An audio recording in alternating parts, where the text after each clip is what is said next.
सोमवार दोपहर को वाराणसी सीरियल ब्लास्ट मामले में अदालत ने फैसला सुना दिया है। गाजियाबाद की अदालत ने बम कांड के दोषी वलीउल्लाह को फांसी की सजा सुनाई है। 7 मार्च 2006 को वाराणसी में सिलसिलेवार बम धमाके हुए थे। कोर्ट ने संकट मोचन मंदिर के विस्फोट और दशाश्वमेध मार्ग पर बम बरामद होने के मामले में वलीउल्लाह को दोषी मानते हुए करीब 16 साल बाद फांसी की सजा सुनाई है। सजा का ऐलान होते ही उन परिवार वालों ने राहत की सांस ली है, जिनके अपने इस हादसे में हमेशा के लिए चले गए हैं। अपने बेटे हरीश की तस्वीर को हाथ में लिए ये देवीदास बिजलानी हैं। हरीश वीडियो फोटोग्राफर था। 7 मार्च 2016 को बनारस के संकट मोचन मंदिर में एक शादी के कार्यक्रम में फोटो खींचने के लिए गया था, लेकिन घर नहीं लौटा। उनकी मौत की खबर घर पहुंची पूरे परिवार पर गमों का पहाड़ टूट पड़ा। 16 साल बाद आज उस जख्म पर मरहम लगा है तो देवीदास बिजलानी को सुकून मिला है। उन्होंने कहा है कि हमारी भारतीय न्याय व्यवस्था ऐसी है कि दोनों पक्ष को न्याय मिले। भले ही इसमें देरी हुई, लेकिन हम खुश हैं, हमें न्याय मिला और ये मलाल नहीं है कि अगले को पूरे बचाव का मौका नहीं मिला। पूरी संतुष्टि मिली, मन को शांति मिली, चैन आया कि भले देर से ही सही लेकिन न्याय मिला। उस दिन की क्या घटना थी, आपको कुछ याद है? हरीश जी से क्या बातें हुई थी आपकी?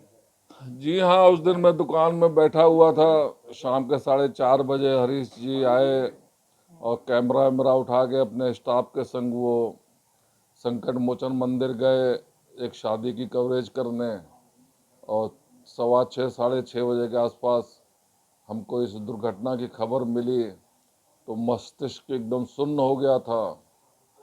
देखिए, 16 साल न्याय पाने में हमको मिल गया तो इतना लंबा अरसा न्याय की परिभाषा में वैसे आता नहीं है, लेकिन सवाल घूम फिर के यहीं पे आता है कि पीड़ित पक्ष के संग भी न्याय हो तो बचाव पक्ष को भी पूरा मौका मिलना चाहिए। लिहाजा हमारे भारतीय न्याय व्यवस्था जो है वो इसी तरह की है कि दोनों पक्ष को पूरा न्याय मिले। वहीं संकट मोचन की उसी शादी में संतोष साहनी भी शरीफ हुए थे। वहां हुए ब्लास्ट में संतोष सिंह बेहोश हो गए थे, लेकिन जब होश आया तो एक पैर हमेशा के लिए खत्म हो चुका था। संतोष बेहद गरीब परिवार के हैं। इस ब्लास्ट के बाद 1 लाख का मुआवजा मिला था, जो उनके लिए नाकाफी था। लिहाजा अभी हर रोज जिंदगी जीने की जदोजहद कर रहे हैं। इस फैसले से खुश तो हैं, लेकिन हर रोज गरीबी और बेरोजगारी ने जो उन्हें अपंग बना दिया है, उसका दर्द हर बात पर बयां होता है। वो ब्लास्ट तो जिंदगी एक बार हुआ, हमारे ज़िंदगी में समझ लीजिए कि रोज़ ब्लास्ट हुआ है। समझिए रोज़ ब्लास्ट, हमारे पास एकदम में कुछ भी नहीं है। ब्लास्ट तो वो एक बार हुआ। तो एक पैर खोने का कितना गम है आपको? हमको काफ़ी गम है एक पैर खोने का। अब आज भी हमारे पास शरीर में अभी भी छर्रा भरा हुआ है। उसको हमारे पास इतना इलाज नहीं है कि हम पैसा दे के उसको निकलवा भी सकें। तो आज फांसी हो गई और उसको तो कुछ मलहम लगा, हमारे लिए तो मतलब कुछ भी मलहम नहीं लगा अभी तक। मैं तो रोजी रोजगार के लिए अभी तक एकदम बेहाल हूँ। तो कितने खुश हैं इस न्याय व्यवस्था से? इस न्याय व्यवस्था से तो हम काफ़ी खुश है कि उसको रोज मतलब बम ब्लास्ट में वो उसको फांसी का सज़ा हो गई है, और हमारे लिए तो अभी तक न्याय कुछ भी नहीं मिला। आप क्या चाहते हैं सरकार से? सरकार से हम ये चाहते हैं कि हमको रोजी रोटी कुछ दे दे, हैं कि जो कि हमारा बच्चे हमारे जो भुखमरी से जो शिकार है वो कम से कम उभर सके। बता दें कि साल 2006 की उस भयानक शाम को याद कर आज भी लोगों के रोंगटे खड़े हो जाते हैं, जब जगह जगह लाशें पड़ी हुई थी। विस्फोट करने वाले दहशतगर्दों तक पहुंचना मुश्किल हो रहा था। पुलिस और एसटीएफ की जांच शुरू हुई, कॉल डिटेल को खंगाला गया। इसके बाद धीरे धीरे नाम सामने आने लगे। भेलूपुर के तत्कालीन उपाधीक्षक त्रिभुवन त्रिपाठी के मामले की जाँच शुरू की। कॉल डिटेल की जांच के जरिए वलीउल्लाह नाम सामने आया। वलीउल्लाह की जांच शुरू हुई तो पाया गया कि वो इस हादसे से पहले कभी बनारस नहीं आया था। शहर में उसके अचानक आने के तार जब जोड़े गए तो पूरी कहानी निकलकर सामने आ गई।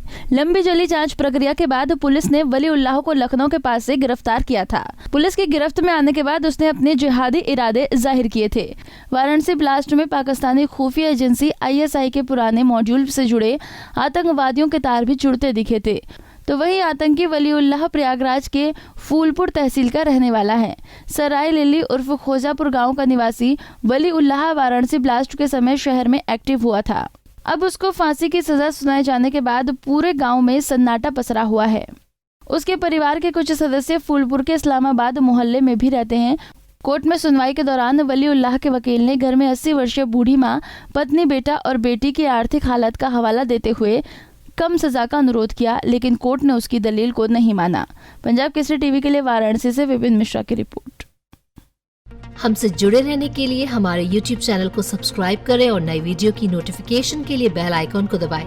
अगर आप ये वीडियो Facebook पर देख रहे हैं तो लाइक जरूर करें और ज्यादा से ज्यादा शेयर करें। धन्यवाद।